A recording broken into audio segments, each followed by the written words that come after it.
school, and so really looking forward to it. The ball followed by Mike and then Ken. So yeah, just back onto the on-field stuff.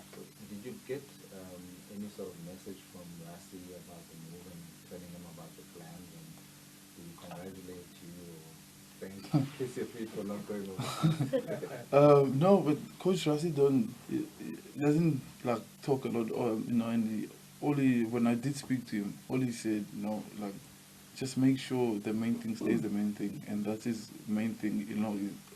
That's been our motto with the team. As long as you're doing what you're supposed to do in the field, that's the most. Doesn't matter where you're playing. You just have to play your part. And I know, like, last year was difficult for me. I mean, you can't hide it. The stats show it, and I'm the biggest critic of myself. And I know what's important for me right now is to make sure that I prove to myself that and work as hard as I can to fight, because I have to fight here. Nothing's going to be handed to me. And it was great speaking to Coach Sean. He told me there's no pressure. I'm going to train as hard as I can, make sure I'm fit, and I believe when I'm fit, I'm capable of doing anything, and that's what's going to happen now. I'm going to work hard, do preseason, and the coach said when I'm ready, he'll make sure that I start playing. He's not going to force me into playing next week or anything like that. Guys, the duration of the contract? So his contract's a minimum of 3 years. So I say minimum because obviously we want him to finish her. But it's also the change into Europe changes the so it's difficult to say seasons, but yeah, it'll be 3 seasons, 3 European seasons, so it's probably 3.5, whatever you want to look at it. Okay. Siya, just going back to what we were chatting about with Rassi and that as well, there have been World Cup winning Springbok captains who very quickly after doing that kind of disappeared from view. I mean, have you thought about the story of Francois Pienaar, and is it something that really drives you, that putting your Springbok cap on, that you really want to keep leading that team, and obviously British Lions coming? Are there big motivations on the international front that you feel also kind of behind this move? Like for me, like I don't wake up and think that I want to be captain. I wake up and I love playing rugby. That's the most important thing to me. Whether I'm captain or not, I just want to be a Springbok, each and every single day. That's why I do what I do, and that's why I keep on waking up every morning to play. I want to be a Springbok. So that's not the biggest drive of being captain. It's just making sure that I'm performing because I love the game. And coming here as well was to make sure that the new challenge, because last year was really tough with injuries and also COVID impacting my family. It was a difficult period, and I just wanted to start fresh. And I know coming here, I'm gonna have to fight again, and I'm gonna get that feeling back, like, okay, I have to impress my teammates. I have gained their respect. I want to make sure I'm working hard. So. And also, of course, I want to be a Springbok. And if I'm not producing, it doesn't matter where I am. I have to produce on the field. That's why the coach says, no matter where you are, as long as you're playing well, and that's what I want to do. And I believe being here, the environment is going to get me there. I'm going to have to push myself each and every single day. And the guys, I already know the guys, a lot of the guys here. Been talking to them, been sending me messages. They decided to have me here. So I'm looking forward to earning their respect on the field. Can I pop into Ken's question there? So I also obviously had a discussion with Rassi. So Rassi's pretty aligned with what we're doing, and he knows exactly the plans we have for Siya.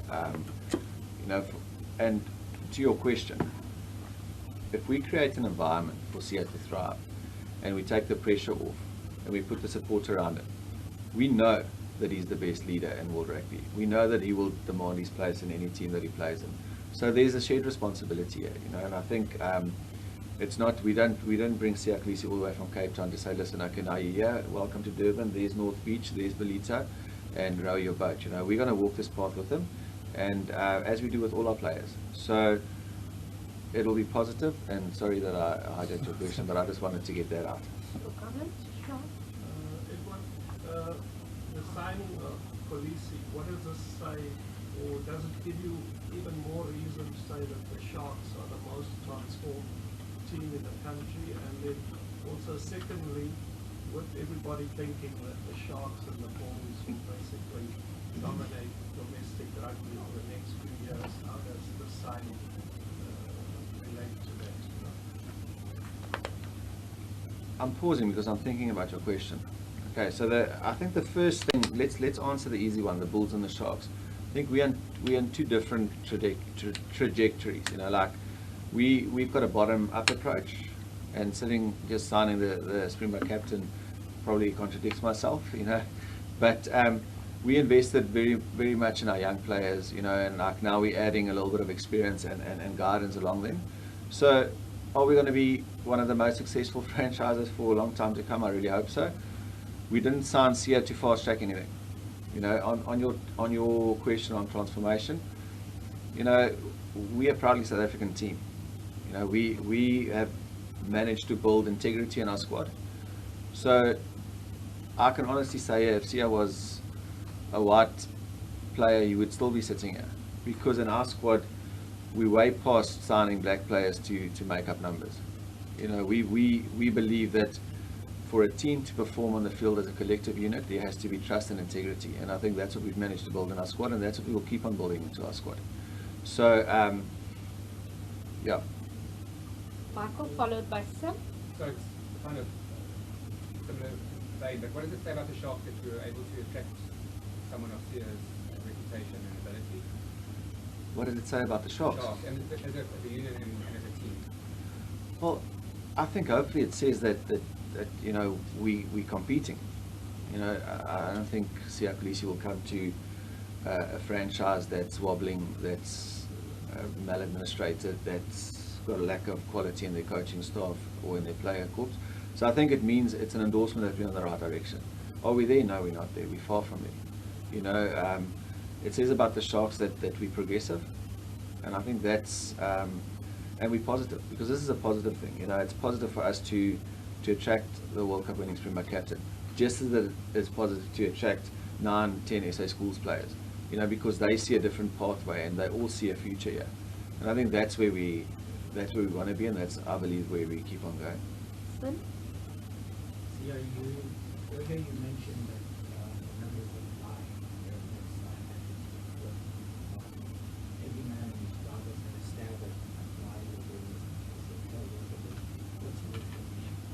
For me, yeah, I think there were a lot of like with injury, you know, and for me, I believe I'm a player that I have to play five games in a row, especially at the beginning of the season, you know, and I didn't get that, you know, when we came back from the World Cup, first game I got injured and I didn't really do preseason, and I need proper training because obviously we got given off because we were away for so long, so I had no base, you know. I got injured the first training.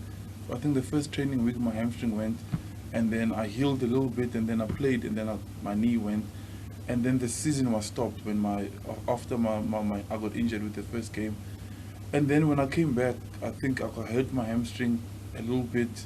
No, I did actually in the first competition I hurt against the Pumas. I had my knee or my hamstring, and then COVID hit my family, so there was never consistency, you know, and yeah, and I think that played a huge role, you know, and you know, a lot of people say things like they think I'm doing a lot of stuff off the field. I mean, I know myself personally, I will never take on stuff that I don't do, because that stuff that I do off the field encouraged me to work even harder, because I know rugby opens all those doors for me, and I'm not just that person that's just gonna play and that's it. There's so many people that look up to or benefit from not only me, my family, but my community as well. So it's not that, it's everything that, like playing, conditioning, I wasn't up to standard, to be honest. So that's what I was so grateful speaking to Coach Sean. He said, I'm not gonna push you, I'm not gonna force you to play. We're gonna work you as hard as we can to make sure that you're as fit as you can, so you can deliver on the field. Carl.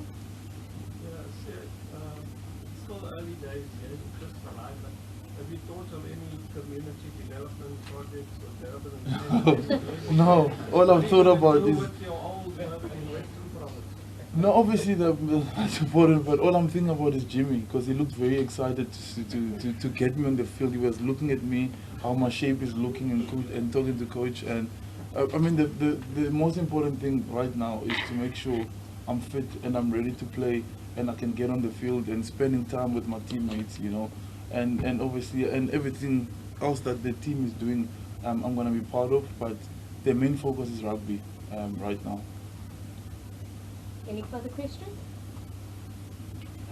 Thank you very much, everybody, for your attendance. We're going to go with those 2 one-on-one interviews. If you could make your way forward. Thank you, everyone, for your time. Refreshments is served. Thank you. I will send you first. Thank you so much. Sir. Thank you. Yes, one. Interview. How far are you from like full training or? We're starting on Monday, but I'll start now already, just to get used to the conditions, and everything.